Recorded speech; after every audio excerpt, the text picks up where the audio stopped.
नमस्कार, मी प्रसन्न जोशी. लक्षवेधमध्ये आपल्या सगळ्यांचं स्वागत. तेथे पाहिजे जातीचे येऱ्या गबाळ्याचे काम नोहे. ज्या कामाला काही विशिष्ट कौशल्यांची गरज असते आणि ते काम कुणा हौशा नवशा गवशामुळे किंवा सांगकाम्यांमुळे फसतं, तेव्हा असं म्हटलं जातं. आज संसदीय राजकारणाची काहीशी अशीच अवस्था झाली आहे. साध्या क्लास 3 ग्रेडच्या नोकऱ्यांसाठी जिथे शैक्षणिक पात्रता असते, परीक्षा आणि इंटरव्ह्यू घेतले जातात, पण तुम्हाला जर का नगरसेवक, आमदार किंवा खासदार व्हायचं असेल तर अशा व्यावसायिक क्वालिफिकेशनची गरज नाहीये. याच विचारातून आता देशात उच्च आणि व्यावसायिक शिक्षण घेतलेली मंडळी सक्रिय राजकारणात उतरतायत. राजकारणात थोडक्यात देश चालवण्यात प्रोफेशनलिझम आणणं हे त्यांचं ध्येय आहे आणि हाच आहे आजच्या लक्षवेधचा विषय, प्रोफेशनल्सचं राजकारण. या चर्चेत सहभागी होत आहेत काँग्रेसचे प्रवक्ते आणि व्यवसायानं आर्किटेक्ट असलेले अनंत गाडगीळ, पुण्याहून शिवसेनेचे डॉक्टर दीपक सावंत, त्याचप्रमाणे आपल्यासोबत दीपक सावंत सुद्धा आहेत, ज्येष्ठ पत्रकार गिरीश कुबेर सुद्धा आपल्यासोबत असणार आहेत, त्याचप्रमाणे प्रोफेशनल पार्टी ऑफ इंडियाच्या उमेदवार मोना शाह.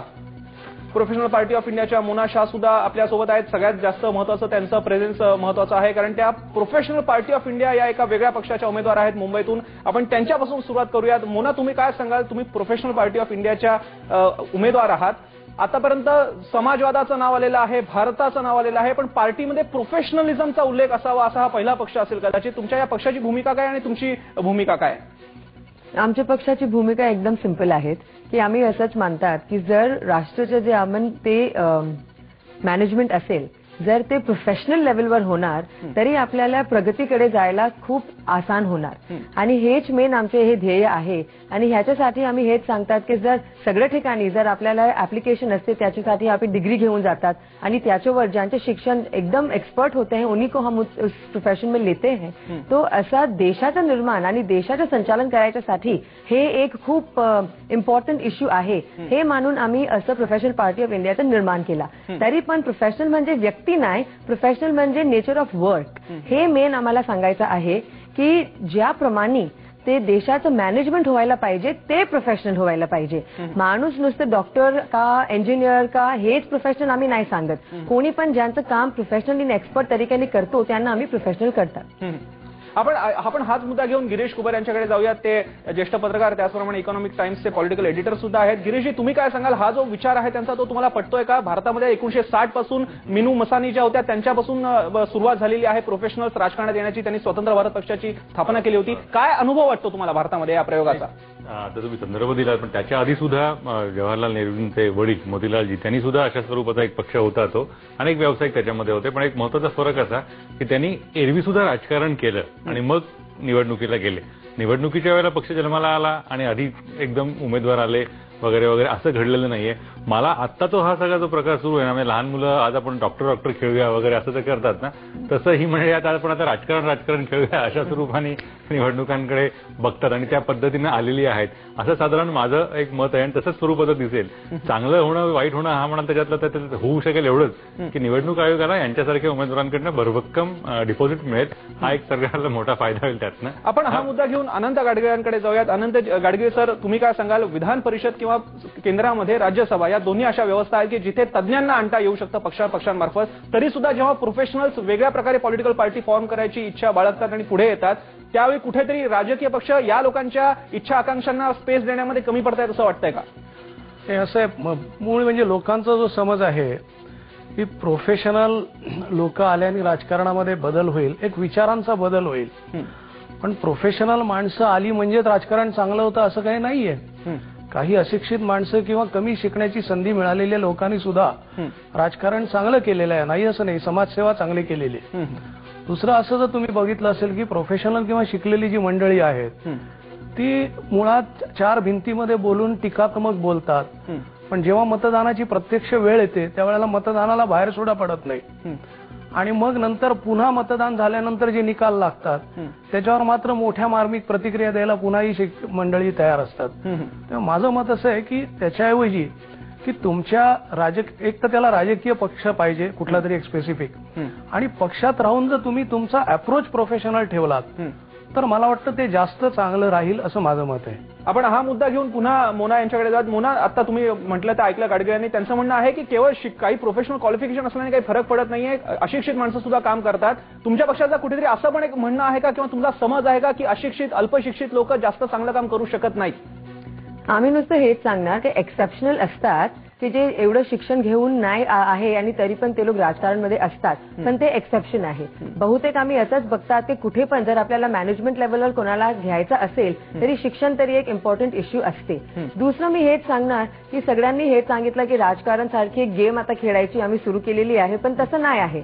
त्याच्यामध्ये पब्लिक सर्व्हिस हे मेन आम्ही ऐकतात. आम्हाला काय वाटते आज की राजकारण अशी एक पद्धती झालेली आहे की एक मोनोपोली झाली आहे. इकडे जेवढे लोक आहे, जेवढी पार्टी आहे ते लोक आपल्या मनाचं करतात आणि आम्ही पब्लिक जे आहेत आमचं कोणी ऐकत नाही आणि आम्ही जे सांगतात त्यांच्या संदर्भामध्ये काही कार्य होत नाही. नुसतं गोष्टी चालत असते की आम्ही हे केलेलं आहे आणि ते केलेलं आहे, सगळं ऑन पेपर आहे. तरी प्रोफेशनल पार्टीचं हे ध्येय आहे की जे काही ऑन पेपर आहे त्याचं इम्प्लिमेंटेशन कसं करावं त्याच्यासाठी एक प्रोफेशनल अप्रोच पाहिजे. आणि म्हणून मी आता कमाटीपुराची म्युनिसिपल हॉस्पिटलमध्ये 8 वर्षापासून पब्लिक सर्व्हिस करत आहे. तरी माझा संदर्भ खूप लोकांचं बरोबर झालेलं ऑलरेडी आहे आणि ह्याच्यासाठी मी असं मानते की आमचं हे जे फर्स्ट फूट फॉरवर्ड आलेलं आहे राजकारण त्याच्यासाठी आम्ही क्वालिफाईड आहे आणि लोकली पण आम्हाला खूपच सपोर्ट पण आहे. आपण डॉक्टर दीपक सावंत यांच्याकडे जाऊयात. दीपकजी, तुमचा पक्ष शिवसेना हा राज्यातला एकमेव पक्ष असेल की ज्याने प्रोफेशनल्स या अर्थाने पत्रकारांना सगळ्यात जास्त वेळा खासदार बनण्याची संधी दिलेली आहे. या चर्चेकडे तुम्ही कशा प्रकारे बघता, या मुद्द्याकडे कसं बघता? आता जे मोनाजीने सांगितलं की प्रोफेशनल लोकांची गरज आहे, हे जरी खरं असलं तरी माझ्या मनात एक प्रश्न आहे की प्रोफेशनल एखाद्या प्रोफेशन मधला माणूस राजकारणाकडे किती वेळ देऊ शकेल? कारण राजकारण हा काही पार्ट टाइम जॉब नाहीये. त्यामुळे संपूर्ण वेळ देणारा आणि तळागाळापर्यंत जाणारा प्रोफेशनल हा कोण असेल? जर तुम्ही तळागाळापर्यंत गेला नाहीत, फक्त आमच्या मनाचं आम्हाला काही करायचं नाहीये, ज्यावेळी लोक सांगतात, लोक आमच्याकडे प्रश्न घेऊन येतात, त्या प्रश्नाच्या तळापर्यंत आम्हाला जाणं अत्यंत आवश्यक असते. आणि ज्यावेळी आम्ही आमच्या मनाचं करतो, पण शेवटी निवडून देणारी ही लोकच आहेत. लोकांना पटते तेव्हाच ते निवडून देतात, उगाच कोणी कशाला काही निवडून देत नाहीये. त्यामुळे असं सांगणं चुकीचं राहील की नक्कीच अशा प्रकारे आम्ही जे काही राजकारण करतो आहे डॉक्टर दीपक, तुम्ही आता हा मुद्दा काढला, तळागाळापर्यंत पोहोचण्याचा मुद्दा काढला. आपण याच मुद्द्यावरती गिरीश कुबेरांकडे जाऊयात. कुबेर सर, तुम्ही काय सांगाल? डॉक्टर शिव खेरा जे होते ते सुद्धा निवडणुकीमध्ये उतरले होते, मात्र ते हरले होते. मात्र एक असा अनुभव आहे की ही मंडळी जेव्हा अपर क्रस्ट मधली लोक जेव्हा निवडणूक लढवतात त्यावेळी त्यांचे मुद्दे न्यूक्लिअर पॉवर आणि रिझर्वेशन नको किंवा अशा प्रकारची मुद्दे असतात, पण तळागाळाचे मुद्दे त्यांनी घेतलेले नसतात. याबद्दल तुमचं काय मत आहे? हा बरोबर मुद्दा आहे. हा माझा एक साधा प्रश्न आहे, म्हणजे प्रोफेशनल्स पार्टी किंवा हे लोक येतात ना, की अनेक मतदार असे असतील की ते कुठल्याही प्रोफेशनल्स मध्ये नाहीयेत. त्यांनी कोणाला मतदान द्यायचं? त्यांनी त्यांचा आणि या उमेदवारांचा काही कनेक्ट असेल किंवा नाही.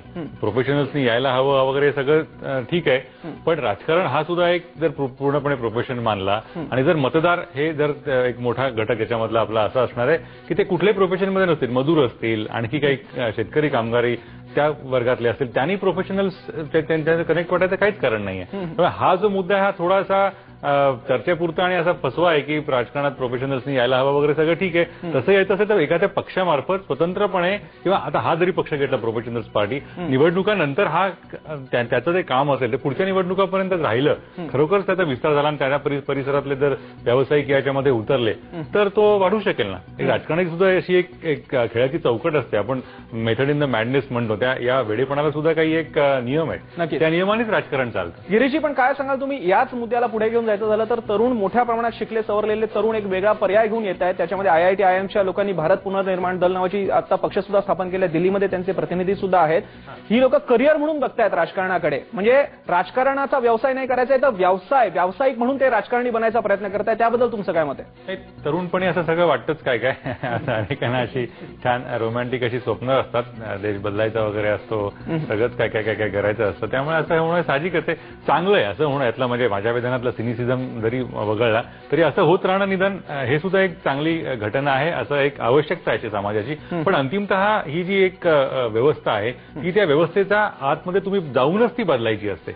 बाहेर राहून मी ही सगळी चौकट बदलीन वगैरे असं नाहीये. कुठल्या तरी पक्षामध्ये जा, पक्षाच्या मार्फत तुम्ही स्वतः ते काय विचार मांडायचे ते काय करायचंय ते करू शकता. त्यामुळे हे असं होणं हा एखाद्या अर्थाने नक्कीच गंमत म्हणून ते सगळं पाहिलं जातं अंतिमतः. आपण हा गिरीश कुबेरांनी मांडलेला मुद्दा अतिशय महत्वाचा आहे. पक्षात जाऊन ही तरुण पिढी किंवा हे प्रोफेशनल्स का काम नाही करत, हा मुद्दा घेऊन आपण पुन्हा मोनांना विचारणार आहोत. प्रश्न मात्र आता लक्षवेधमध्ये वेळ झाली ब्रेकची. ब्रेकनंतर परत भेटूयात. पाहत रहा स्टार मास्टर.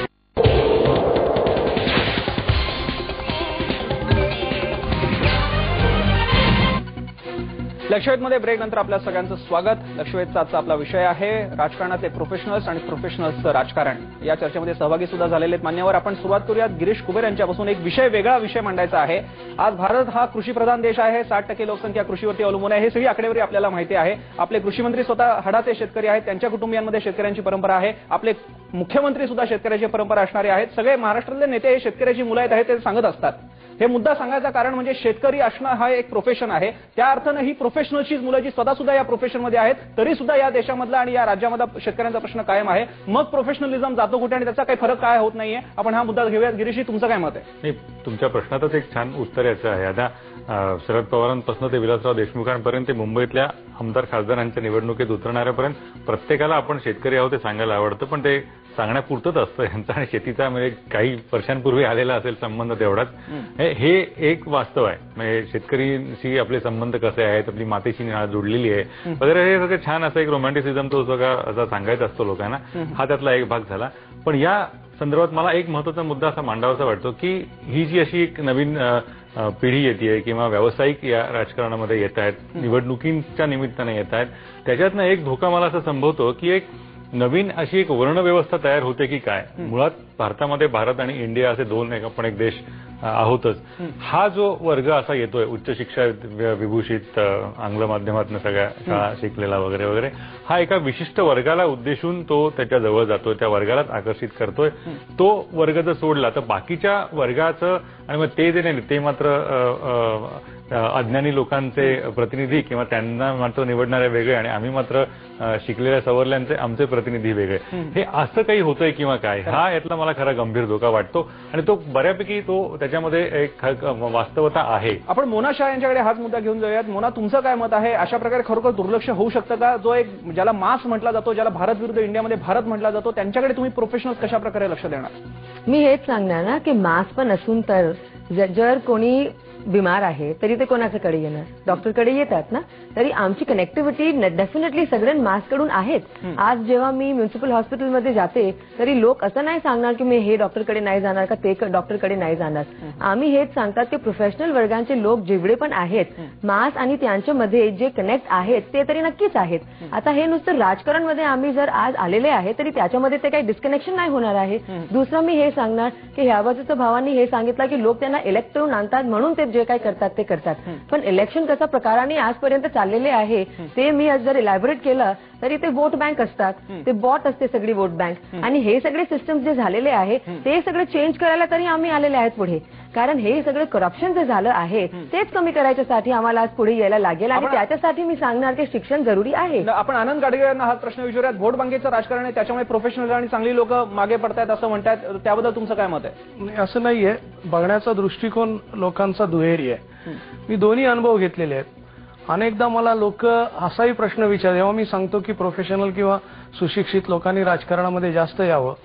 काही ठिकाणी कार्यक्रमातनं मला असेही प्रश्न विचारलेत की अहो तुम्ही इतके परदेशाहून शिकून आलात, इतक्या डिग्र्या घेतल्यात, मग कशा करता या खेळामध्ये राजकारणाच्या आलात, असेही विचारणारा वर्ग आहे. तेव्हा भिन्न भिन्नता लोक प्रदर्शित करत असतात. प्रोफेशनल लोक आल्याने मगाशी मी म्हटलं तसं एक त्याच्यामध्ये कार्यक्रमात सूत्रता येईल. परंतु जसं आता ताई म्हणल्या की गंमत अशी आहे की त्यांनी करप्शनचा विषय काढला किंवा मास कॉन्टॅक्ट हे सगळं एखादी व्यक्ती किंवा एका छोट्या पक्षाने हे साध्य होईल असं मला वाटत नाही. म्हणजे मगाशी कुबेर म्हणले त्या मताशी मी सहमत आहे की या सगळ्याकरता राजकीय पक्षाची आवश्यकता आहे. मग तुमचं काय विचारसरणी असेल त्याप्रमाणे तुम्ही तो पक्ष निवडा. पण राजकीय पक्षाच्या माध्यमातून प्रोफेशनल जर तुम्ही पुढे आलात तर त्याला जास्त काहीतरी कार्य करून दाखवता येईल असं वाटतं. आपण दीपक सावंत यांच्याकडे जाऊयात. आपल्याकडे आता शेवटचा काही काळ उरलेला आहे. दीपकजी, तुम्ही काय सांगाल? अशा प्रोफेशनल जी लोक जेव्हा राजकारणात येतात त्यावेळी त्यांना खरोखर काही लाभ होतात किंवा त्यांना तोटा होतो का त्यांच्या प्रोफेशन आणि राजकीय करिअरमध्ये? निश्चितच त्यांच्या प्रोफेशनमध्ये त्यांचा तोटा होतोच.